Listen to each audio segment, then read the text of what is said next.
Hello, everybody. How are you doing today? I have to just say, I feel like life's a bit of a mishmash. How many of you ever feel that way? Maybe some of you feel that way now, maybe it's earlier, maybe it's later. But one thing I always feel, I'm always grateful for the goodness because there is so much goodness in this crazy world, and really it's incumbent upon us to find it.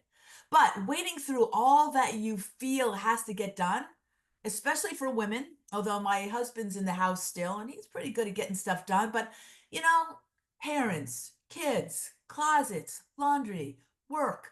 I don't know. Sometimes it feels like a bit of an anchor. Yes? No?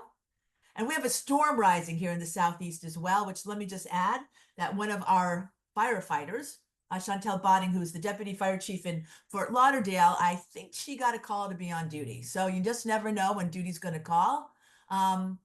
But we wish her luck. Obviously, for all of us waiting, always these storms get the attention of my nervous system.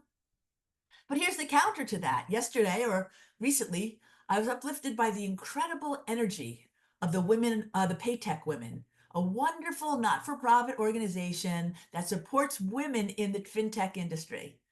The energy, the magic of the 700 women that came in, they invited me to spend time with them.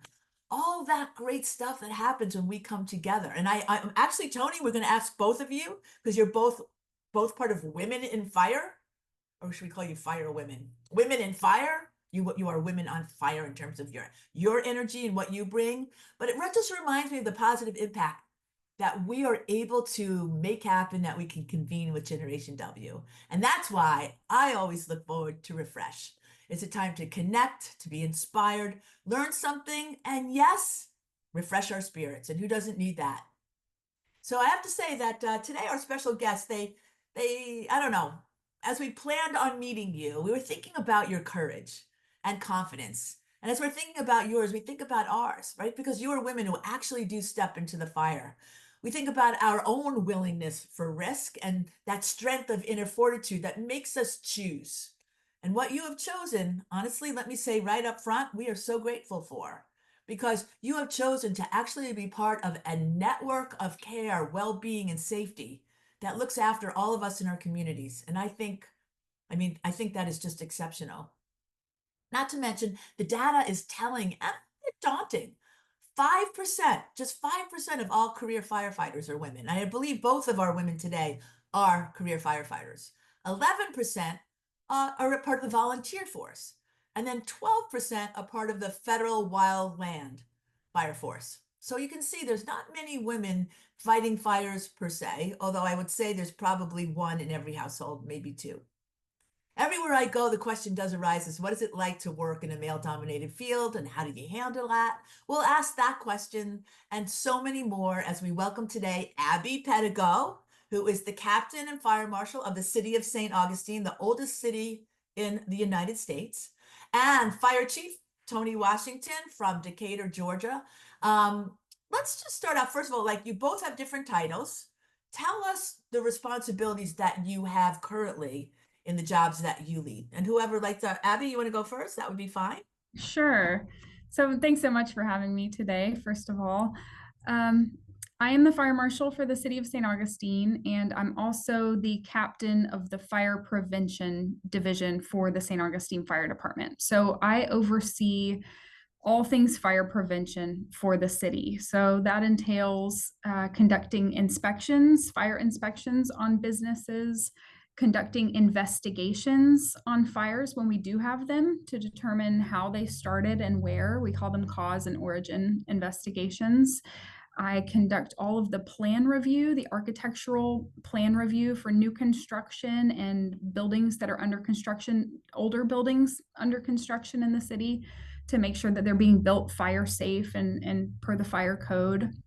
And then I also do public education and public outreach. I visit the schools every year to talk to the kids about fire safety, and I conduct CPR and fire extinguisher trainings for people. So all things fire prevention for the city. I'm no longer on the operations side. That's where I started. I did 5 years on driving the ladder truck for the department. And then when I had my son, I transitioned into the prevention office and then worked my way up to fire marshal. Wow, that's really impressive. So, but you did you did drive the ladder truck. I I have to did. come back and say, where did that desire to come to step in here? But I'm going to wait on that because I'd love to, Sure. tell us a little bit about what your current responsibilities entail as the chief. Yes, so I am responsible for everything. Okay. Yes, everything from I would say that the majority of my job is the leadership and management. I oversee the budget, I develop the budget. Um, uh, Abby has one of the best jobs is that community risk reduction and fire prevention. That's the part that I love when you get out and get to talk to the kids and, you know, make those long lasting impressions and save lives. So I have the distinct pleasure to oversee that department. So I have worked a little bit in all areas throughout my 30+ year career in the fire service. Like Abby, I did start off as a firefighter, and you know, I got my first assignment was the tiller truck, the ladder truck that's a tiller where you drive the back of it. So that was my first assignment out of recruit school. So, but you know, I handle mostly now the personnel administrative part of the fire department, but also hold the responsibility of doing everything and making sure everybody goes home every day. I mean, you both have incredibly responsible positions, right? Like, as I said, you're responsible for collectively our community safety, which is incredible. I just want to say, first of all, yeah, go ahead. Can I Abby. interrupt for just a second? I don't know if Chief Washington will toot her own horn, so I'm going to toot it for her. But she is also the president of the organization Women in Fire, and I was not very familiar with that organization until just a few weeks ago.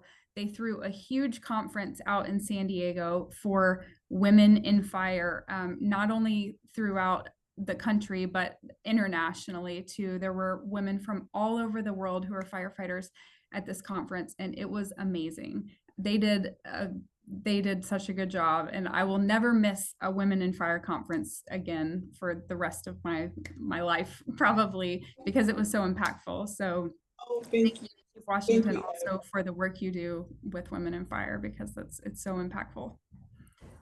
Well, well, first, first of all, let's just spend 1 second there, and then we'll go back over because as I told you both, I just spent time with women in chemicals, women made tech. Who knew there was women in fire? And this power of women coming together, which is what we are here today as well. And we welcome all of our allies. There's 2 Roberts I saw there, maybe some other. But tell us, what was really special about it? What did you try to achieve, Toni, in creating this or leading Women in Fire right now? Yeah, so I have the pleasure of serving as the president of Women in Fire, but let me tell you, it's not just me; it's a whole team of us. I have an amazing group of ladies working with me to make the conference and everything about women successful. So I can't do it by myself. So I don't want to take the credit. You know, it's not just me; it's all of us. But I do. I am the president, and I love every moment of it. But Donna, you shared some of the statistics. You know, women only make up about 9 to 11% of the firefighters, which are over 400,000 of them, you know, across the world. And you know, women, career women make up even less than that. I think it's about anywhere, depending on where you go, it could be 3 to 5%. So that's one thing we're working on, is trying to make sure that we have some type of system where we are capturing that information and we can give proper statistics. So Women in Fire, we're working on that too. But we serve as a organization where we support, empower, inspire, and provide training to women in the fire service. And our organization is also an inclusive organization. We have mostly women, but we do have a few male allies that are members of our organization that do support us, because we need them also. But we get together every 2 years at our international conference and just do a lot of training. We network, we empower, we inspire people. I mean, it's such an amazing experience. And September 11th through the 14th was our conference in San Diego. And we had 550 women, well, 550 attendees at our conference. And it was our largest conference ever. We had the whole hotel. So it was just an amazing experience. And Abby, thank you so much for attending. You know, it warms my heart to know that we were able to inspire you and that you won't miss another one. Of course. Let me just say this. I know that we have several women in fire from your organization who've joined us today. So welcome to all of you to Generation W. Right? We join as really a sisterhood in educating, inspiring, and connecting women. So we're so happy to have you. Just want to remind everyone, hi, Joy Kurtz. She's one of our regulars. Please feel free. One of the services we feel we provide with Refresh is your opportunity to meet great women like Toni and Abby. And if you have questions, please put them in your chat. Already, I don't see anybody being shy about that. So I'm not the only one that needs to ask questions, right, as we move forward. So let me just say this. People know I was an athlete. When I became an athlete, there weren't many girl athletes. You've grown up. There certainly weren't many female firefighters. What was in you? What was the opportunity that you saw that said, you know what, I want to do this, even though I don't see many of me? Right. So Donna, my experience was a little different. Is, you know, I graduated from college and, you know, I needed a job. I started my career, my fire service career out with the state of Georgia Fire Marshal's office. And it was the end of my term for the commissioner. And, you know, I needed a job, you know, so I had to do something to help feed my family. So I've been interacting with a lot of fire departments, and they were still heavily recruited here in the state of Georgia, in the metro Atlanta area, particularly because they still didn't have women on their job. And I mean, you would think that, you know, at that time it would have been much better, but I was one of 7 women hired on my department. It wasn't Decatur. It was actually East Point Fire Department, near the airport. And so the reason why I did it is, one, I needed a job to feed my family. Second, is somebody told me that I couldn't. And I was determined to show them that I could. So that's really what inspired me to move forward with the fire department. Wow, so you needed a job, and you're one of 9 children. Yes. Okay. Yes, yes. So what did your siblings say? They couldn't believe it. I did. I played basketball. I played softball in high school, and, you know, throughout my youth years. So they weren't really surprised that I was doing something active, but they did not envision me as a firefighter at all. Uh-huh. It was nothing I ever thought about. I was actually a marketing major in college, and I did a stint with some outside sales, and I did not like it. So I just figured I would try something new. Right. But it takes courage to say, I'm going to try something new and move in that direction. Let me just go to Abby here. Abby, what made you step into the fire? Yeah, similarly to Chief Washington, I didn't have friends or family members who were firefighters, but I had a very active upbringing. We did a lot of camping and bicycling and kayaking. And I also went to college. I got an associate's degree in English and had no idea what I wanted to do with that degree. And so I took a few years off from college just so I wouldn't be wasting any more money and any more time pursuing something I didn't enjoy. I took some time off and I ended up getting a job as a whitewater rafting guide of all things. And I worked at a ski resort in the winter and did river guiding in the summer. And it was so fun. And I knew that ultimately I needed to go back to school. I needed to get a real job, as my parents said. And I kind of thought, what's the funnest job that I can get back home in Florida, where I have a Bright Future scholarship and where my family lives? What can I pursue that will be the most fun thing that I can think of? And it was the fire service. So I went to school. I did my EMT and paramedic and fire certifications, and then got hired about 6 months out of school. Were you surrounded by any kind of naysayers that you might have heard and you had to ignore? Or was it like, yeah, sure, go fight fires, have fun? For me, I was the smallest person in my fire class. There were 28 of us. I'm 5'4", and it was really, really challenging for me to pass fire school. I joined a gym. I would go to the gym in the mornings and at lunchtime during fire school, just to try bulk up a little bit and be able to complete the tasks. And I ended up graduating towards the top of my class at the end because of the work that I put in. But for a while, there were a lot of naysayers and people just, discounting me because of my size. And Okay, so you're 5'4". You're this, right? Cute little girl. That's how they probably look at you, right? So where did that inner fortitude come from? What made you move through that? Because a lot of people wouldn't. I think I knew I could do it deep down. I knew I could, and just like Chief Washington, the hearing people say that I couldn't do it or that I shouldn't do it certainly helped. Yeah. Right. I knew I could. I knew that I would have a place in the department. Once I got on, I would have a place and I would fit in. I just had to get there. Yeah, Donna, it's something about somebody telling you can't do something. With us, I think as women, we have to show them not only can we do it, but we can do it better. So, we go for that. So just tell us we can, and we're going to show you we can. So for sure.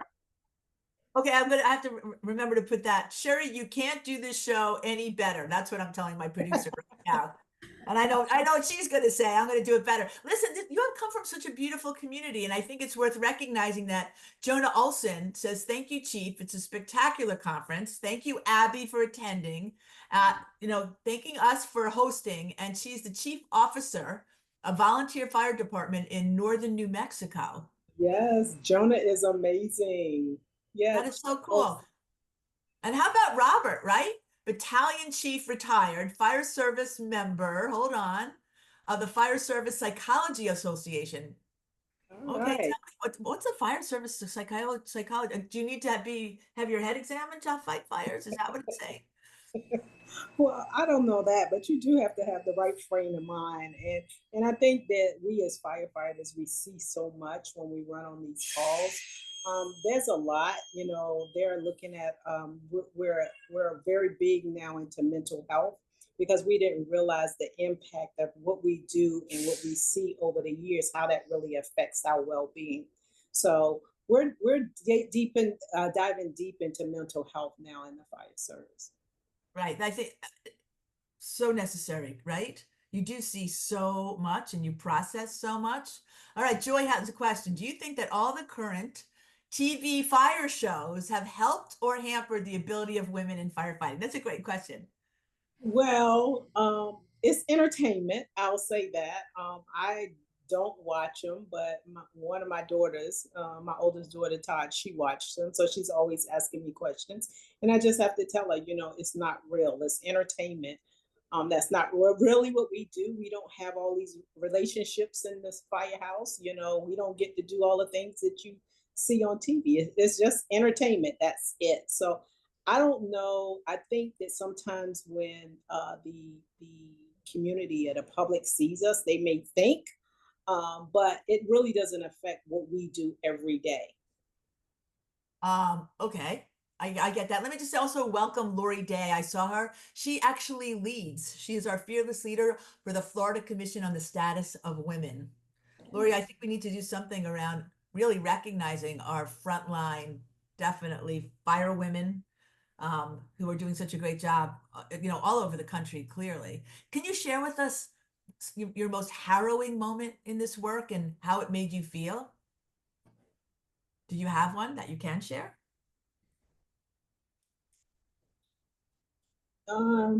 Let's see. I don't know. Abby, how about you? Can you think of something that you want to share? I can't think of something specific off the top of my head. I mean, we've been to fires, we've helped people out, we've helped animals, lots of animals out. I've worked a lot of hurricanes over the years, Matthew and Irma, and have certainly facilitated rescues during the storms. But I mean, we're just kind of doing what we trained to do in those situations. You're just resorting to your training and doing what you were trained to do and following protocol. And no, I think the most rewarding for me has probably been since I moved into prevention, doing the public outreach, public education. even the inspections, nobody's excited to see the fire inspector show up at their business each day for an inspection. But when I can find life-threatening violations in a business, and I can help correct those and help people come up with a plan towards correcting them to keep the public safe and employees safe, that's very rewarding for me. So I would say over time and over my time in the prevention office, I've had little mini harrowing instances of just that could have led to something bad that didn't. So and Donna, I think it's a hard question for us because again, I mean, I think that probably every day of our careers when you're on duty, you're doing something that's amazing, that's rewarding. But it's for us, it's just what we do. It's just a part of the job. So it doesn't stand out. I've rescued children.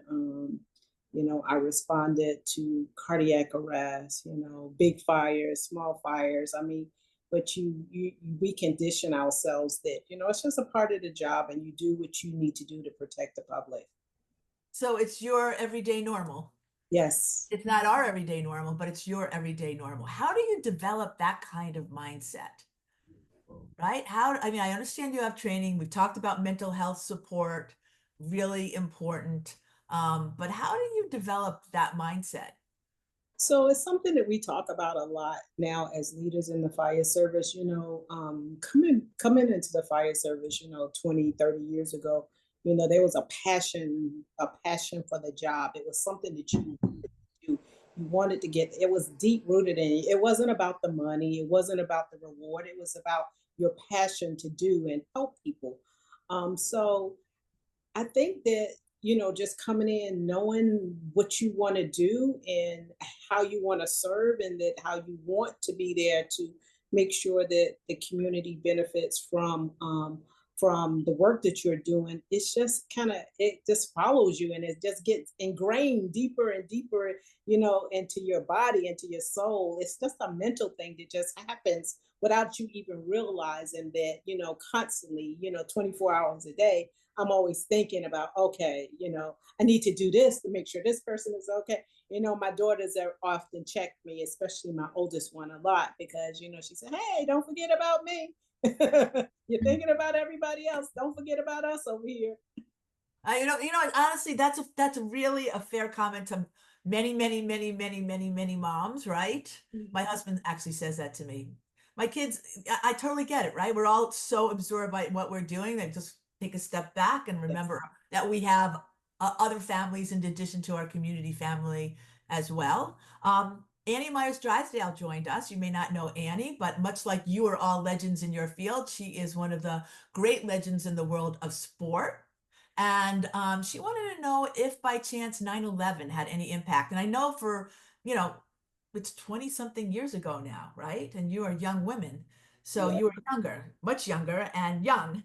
But yet those iconic images and the after impact on so many firefighters all the way through today, I think it's an interesting question.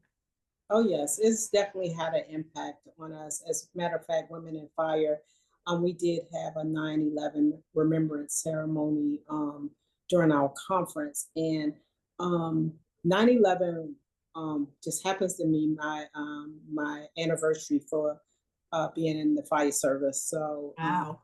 yeah, so that day, I can remember that day when it happened. So yeah, it's still I think I feel like I can speak for the masses of us is just being at that ceremony. It's almost like it happened yesterday. Our heart, bleeds for those that lost their life in the line of duty all the time. We're always thinking and making sure not only are we taking care of the community, but we're taking care of our own. So when we lose one of our own, then we feel a sense of defeat, or maybe that we didn't do everything that we could do to make sure that everybody came home.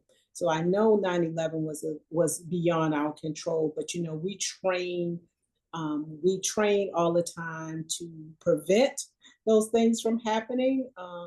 We try to create atmospheres so when those things do happen, that everybody comes home. So the impact is still there. And even talking about it now and thinking about all those firefighters that lost their lives, and really everybody, but the firefighters and the police officers, it's just, it still brings tears to my eyes. Right. So now, Abby, it's honestly, it still does for me as well. I was in, from New York. It's hard. It really is hard. Anywhere. And Shara, we're going to get to share your story as well. But I just wanted to ask, Abby, you're kind of an iconic figure in St. Augustine. And when I say that, right, there's not many firefighters that look like you. They, as a woman, you walk in the room, you have a big responsibility.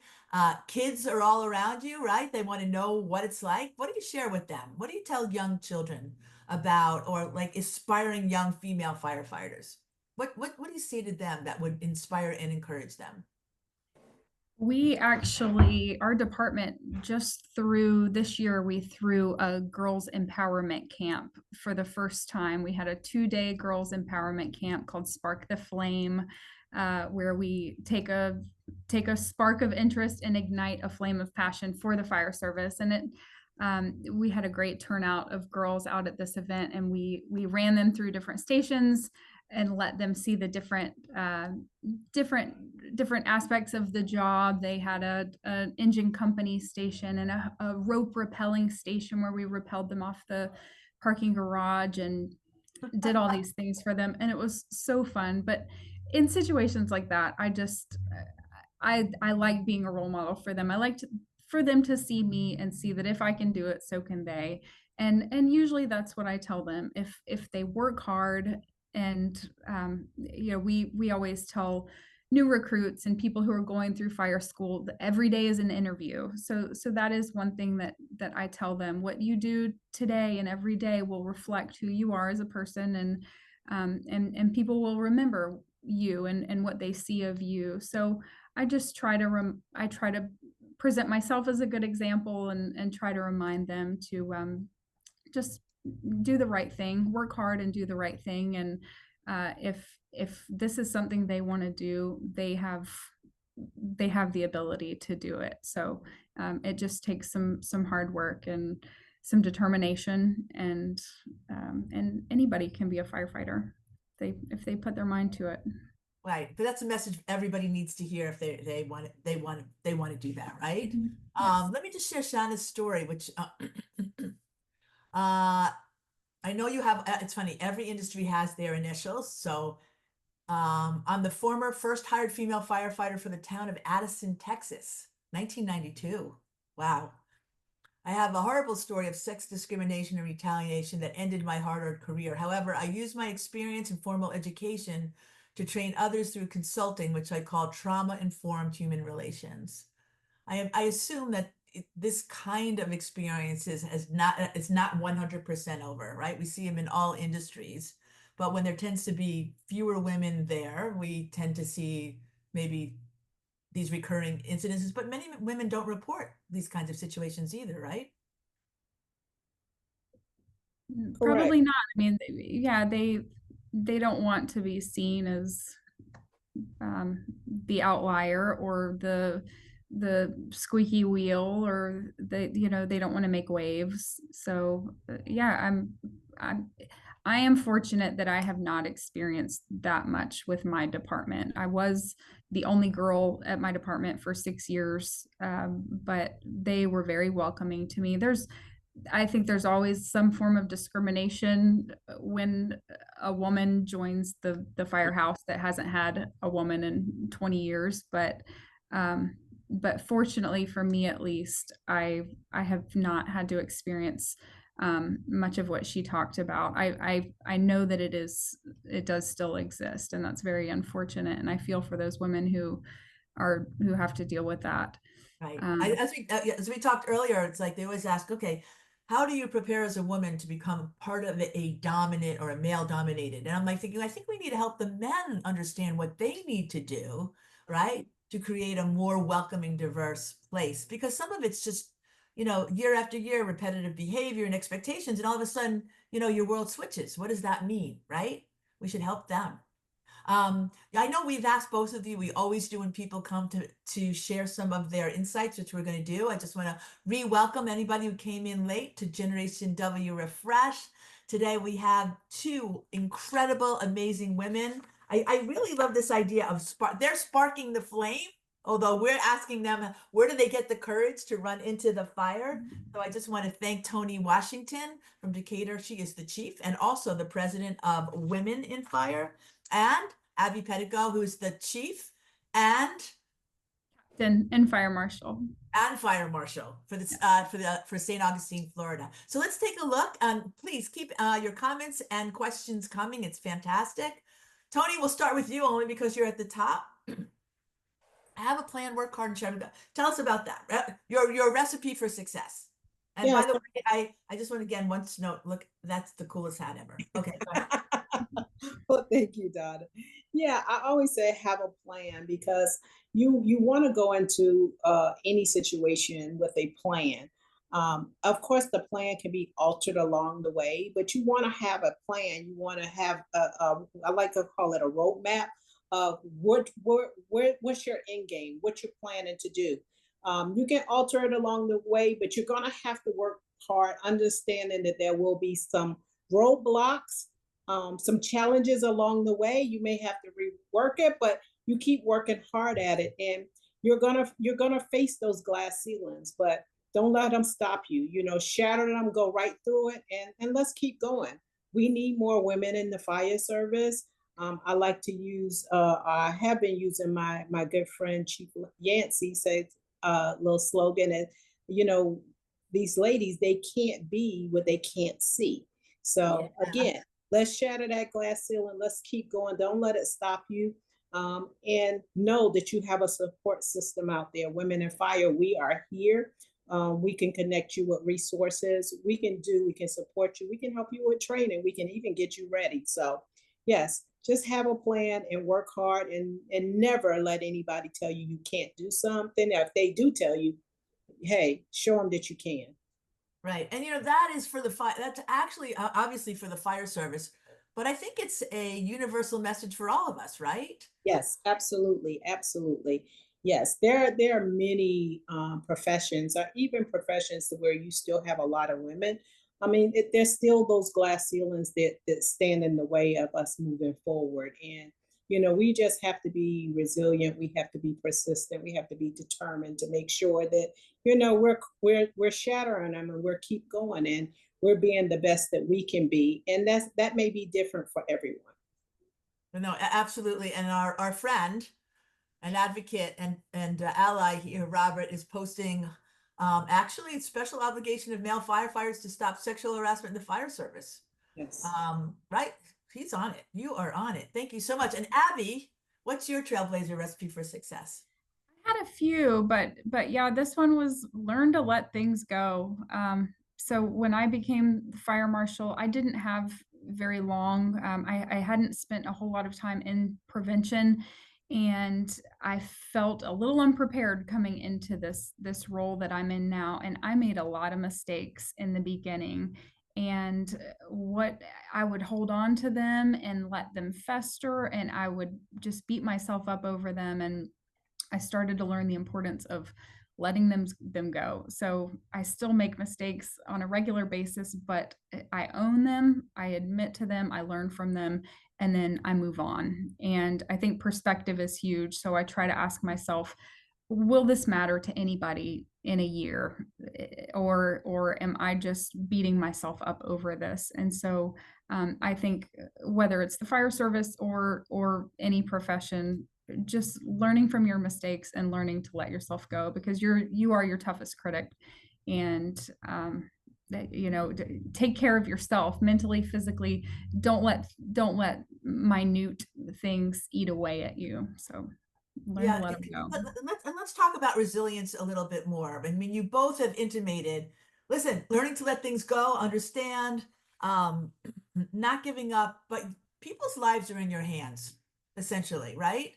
And so that creates an internal pressure, I am sure. Are there days when you say, okay, this job is great, I love it, but maybe I need a break from it?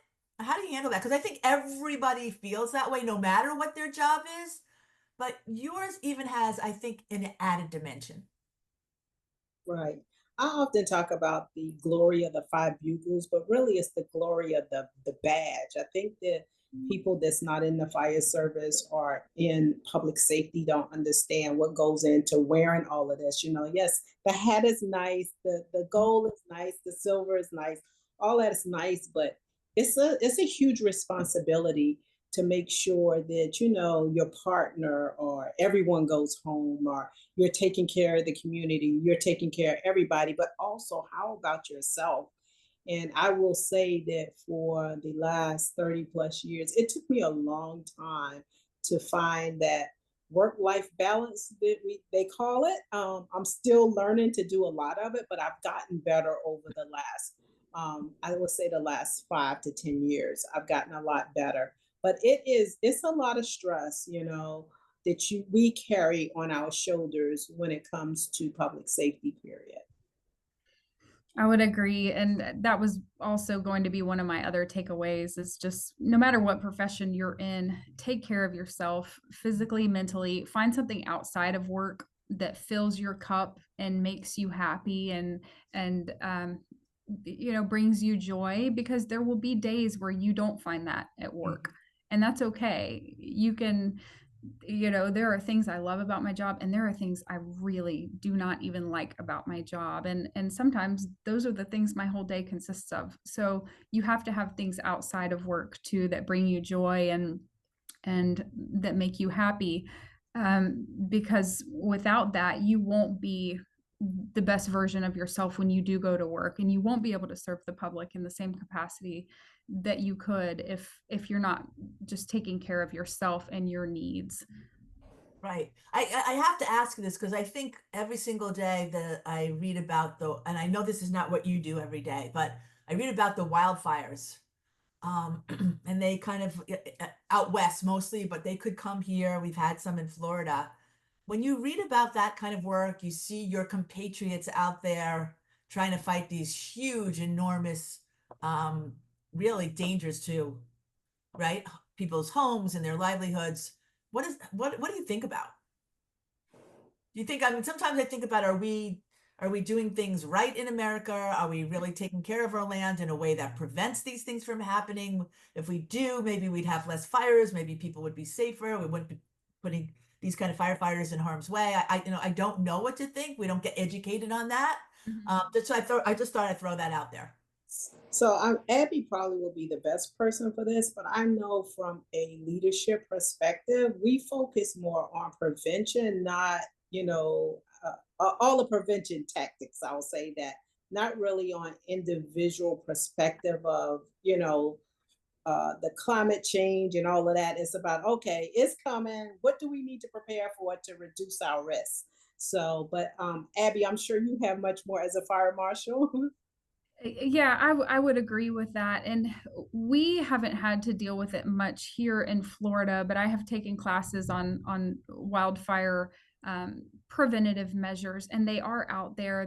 There's a lot of community risk reduction being done that teaches builders and contractors and people building homes about um, the fact that they are in a wildfire prone area, and um, putting in landscaping that is drought tolerant and that isn't right up against their homes, and building their homes out of materials that can withstand heat and fire, and just trying to kind of factor in some preventative measures for these areas out west that are so prone to wildfires. Well, But I mean, on a personal note, I think about those people. I think about their families home um, while they're on these deployments, and you know, the people who have to evacuate. And it's sad. We are seeing that though throughout the country. I mean, we have this hurricane coming this weekend, and so we're kind of seeing the same thing over here. People are evacuating. People are probably getting ramped up for deploying to Florida to help us also with our efforts and our cleanup and mitigation and that sort of thing. So So yeah, it's that mishmash you were talking about. It's all over. Thank you for making that relevant to Box. Yes, that it's such a highly technical world. I have to just say, how lucky are we today, one, to spend this time with you and to meet you. And as I take a step back, both of you are leaders, right? You are at the pinnacle, right? As the fire marshal, you as the chief, you as the president of Women in Fire, and there's 5% of women or whatever in the fire. We've got two incredible leaders. I think it's a really strong statement that there's a path forward and up for women who want to pursue this as a career.